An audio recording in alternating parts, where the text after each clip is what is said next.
क्या आपको पता है कि नाजियों ने ब्रिटेन की पूरी अर्थव्यवस्था को तबाह करने के लिए एक गुप्त योजना बनाई थी? ऑपरेशन बर्नहार्ड इतिहास का सबसे खतरनाक जालसाजी का मामला। हिटलर चाहता था कि ब्रिटेन की करेंसी को नकली नोटों से भर दिया जाए। उन्होंने सैक्सनहाउज़न कंसंट्रेशन कैंप में यहूदी कैदियों को मजबूर किया। इन्हें मास्टर फोर्जर बनना पड़ा।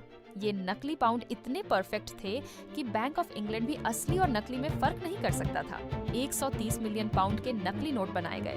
ब्रिटेन की वॉर इकोनॉमी हिलने लगी थी। लेकिन फिर कुछ अनोखा हुआ। वो यहूदी फोर्जर्स ने अपनी ही जान जोखिम में डालकर नाजियों को धोखा देना शुरू किया। वे जानबूझकर नोटों में छोटी गलतियां करने लगे। अपने काम को सबोताज करके उन्होंने हिटलर की पूरी योजना बर्बाद कर दी। सबसे परफेक्ट काउंटरफीटिंग ऑपरेशन अपने ही लोगों द्वारा तबाह।